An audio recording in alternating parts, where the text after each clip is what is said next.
Bharatiya Janata party ने आज शाम लोकसभा चुनाव 2024 के लिए 195 लोकसभा उम्मीदवारों की अपनी पहली लिस्ट जारी कर दी है।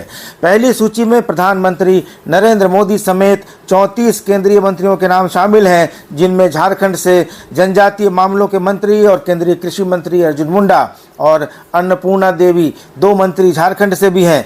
भाजपा के राष्ट्रीय महासचिव विनोद तावड़े ने प्रेस कॉन्फ्रेंस करके यह जानकारी दी कि पीएम मोदी की अध्यक्षता में 29 फरवरी को भारतीय जनता पार्टी केंद्रीय चुनाव समिति की बैठक में 16 राज्यों और 2 केंद्र शासित प्रदेशों की लोकसभा सीटों के लिए उम्मीदवारों के नाम फाइनल हुए थे।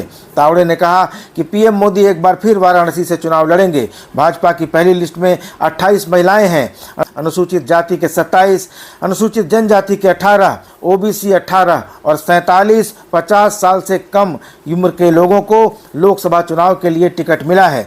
भाजपा की पहली सूची में यूपी की 51, पश्चिम बंगाल की 20, मध्य प्रदेश की 24, गुजरात की 15, राजस्थान की 15, केरल की 12, तेलंगाना की 9, असम की 11, झारखंड की 11, छत्तीसगढ़ की 11, दिल्ली की 5, जम्मू कश्मीर की 2, उत्तराखंड की 3, अरुणाचल की 2, गोवा की 1, त्रिपुरा की 1, अंडमान की 1, दमन और दीव की 1 सीटों के लिए उम्मीदवारों के नाम शामिल हैं। दोस्तों, झारखंड में 11 सीटों के लिए प्रत्याशियों की घोषणा की गई है। इन प्रत्याशियों में राजमहल से ताला मरांडी का नाम शामिल है। ताला मरांडी का नाम पहले भी राजमहल से चल रहा था। दुमका से सांसद सुनील सोरेन दोबारा चुनाव लड़ेंगे वहां से। गोड्डा के निशिकांत दुबे चौथी बार वहां से चुनाव लड़ेंगे।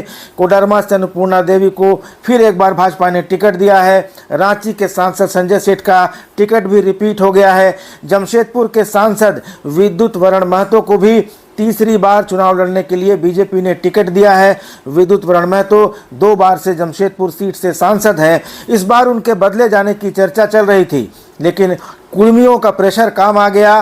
कुर्मी काफ़ी दिनों से भाजपा पर दबाव बना रहे थे अपने प्रतिनिधित्व के लिए, और भाजपा उम्मीदवार की तलाश में थी जमशेदपुर सीट से, लेकिन कोई अच्छा कुर्मी उम्मीदवार नहीं मिला और विद्युत वरण महतो एक बार फिर तीसरी बार चुनाव लड़ेंगे। सिंहभूम से गीता कोड़ा को टिकट मिला, जैसी कि उम्मीद थी। गीता कोड़ा भाजपा में शामिल हुई थी कुछ दिन पहले, और तब से ही ये चर्चा थी कि गीता कोड़ा को ही सिंहभूम सीट से भारतीय जनता पार्टी उतारेगी।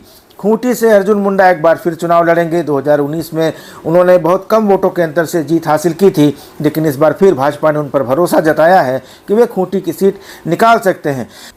लोहरदगा से सांसद सुदर्शन भगत का टिकट काट दिया गया है। वहां से भाजपा ने समीर उरांव को टिकट दिया है। आशा लकड़ा को राज्यसभा भेजे जाने की चर्चा के बीच ये कहा जा रहा था कि समीर उरांव या डॉक्टर अरुण उरांव में से किसी को उम्मीदवार बनाया जाएगा, लेकिन समीर उरांव पर भाजपा ने भरोसा किया। समीर उरांव राज्यसभा के सांसद हैं और इसी मार्च महीने में उनका कार्यकाल खत्म हो रहा है। समीर उरांव, जो भाजपा जनजाति मोर्चा के राष्ट्रीय अध्यक्ष हैं, उनको इस बार लोकसभा का टिकट दिया गया है।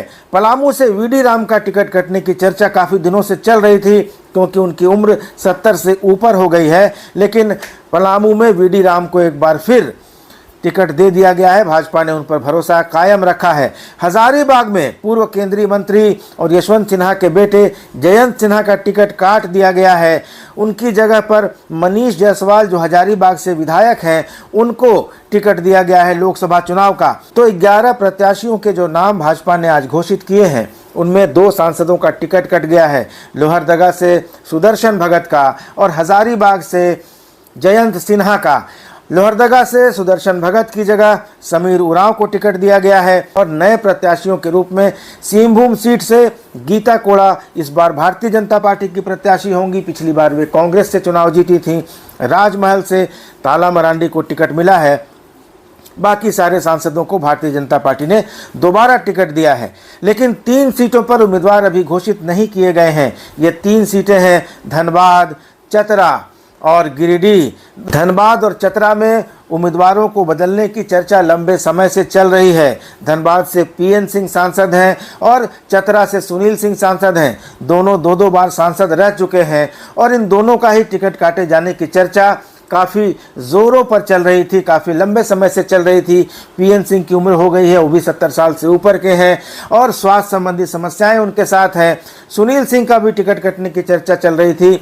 ये कहा जा रहा था कि क्षेत्र में उतना समय नहीं दे पाते हैं, लेकिन अब ये देखना है कि क्या भारतीय जनता पार्टी इन दोनों को वापस रिपीट करती है या इनकी जगह नए प्रत्याशियों को लाती है। गिरिडीह सीट पर यह कहा जा रहा था कि आजसू पार्टी इस बार चुनाव लड़ने की इच्छुक नहीं है और इसके बदले आजसू पार्टी हजारीबाग से चुनाव लड़ना चाहती है, लेकिन हजारीबाग से मनीष जायसवाल के नाम की घोषणा के बाद इन अटकलों पर विराम लग गया है और अब ये देखना होगा कि क्या आजसू पार्टी गिरिडीह सीट पर प्रत्याशी उतारती है या फिर भारतीय जनता पार्टी को यह सीट मिल जाती है चुनाव लड़ने के लिए।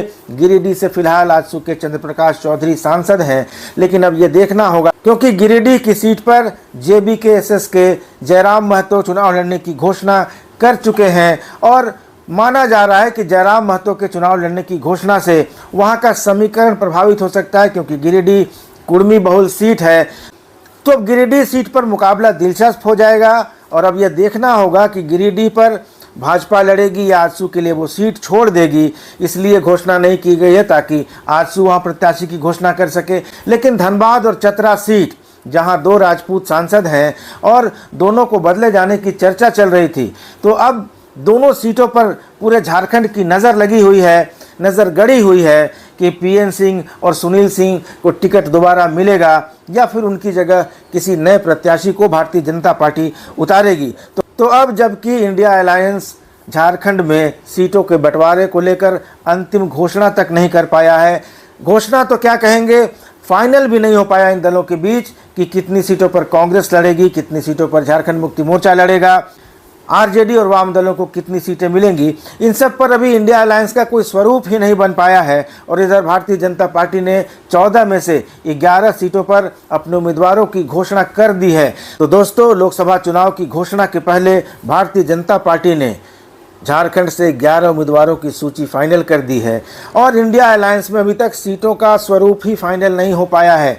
ऐसे में अब ये देखना होगा कि इंडिया अलायंस में सीटों को लेकर क्या समझौता होता है और कौन सा दल किस सीट पर चुनाव लड़ता है, कांग्रेस कितनी सीटें लेती है, जेएमएम को कितनी सीटें मिलती हैं, आरजेडी और वाम दलों को क्या सीटें मिलेंगी या नहीं और किन सीटों पर कौन सा उम्मीदवार फाइनल होगा। इन सब में अभी लग रहा है कि इंडिया अलायंस में अभी काफ़ी समय लगेगा, जबकि भारतीय जनता पार्टी ने घोषणा करके अपने उम्मीदवारों की चुनाव की तैयारी का शंखनाद कर दिया झारखंड में। तो लोकसभा चुनाव झारखंड में बहुत दिलचस्प होने जा रहा है।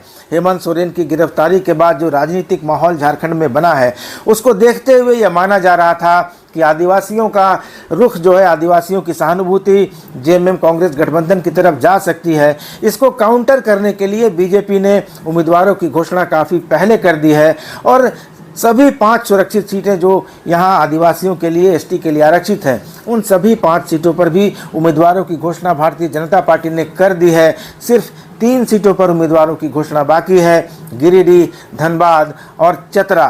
तो दोस्तों, अब ये मुकाबला बहुत दिलचस्प हो गया है लोकसभा चुनाव का। तो दोस्तों, अब ये देखना होगा कि जिन 2 सांसदों का टिकट कटा है, हजारीबाग से जयंत सिन्हा का और लोहरदगा से सुदर्शन भगत का, उनका क्या रुख रहता है। जयंत सिन्हा के पिता यशवंत सिन्हा भी भाजपा में थे, बाद में उन्होंने भाजपा छोड़ दी, राष्ट्रपति का चुनाव भी उन्होंने लड़ा। तो क्या जयंत सिन्हा भी पिता की राह चलेंगे? क्या वो भी अब कोई दूसरा दल तलाशेंगे लोकसभा चुनाव लड़ने के लिए या चुपचाप पार्टी का फैसला मान लेंगे? सुदर्शन भगत तो संघ के बैकग्राउंड से आते हैं, इसलिए उनकी उम्मीद कम है कि वो पार्टी लाइन के खिलाफ जाएंगे, लेकिन जयंत सिन्हा पर नज़रें ज़रूर रहेंगी कि उनका अगला रुख क्या रहता है। तो दोस्तों, ये अपडेट था कि भारतीय जनता पार्टी ने लोकसभा चुनाव के लिए 11 उम्मीदवार घोषित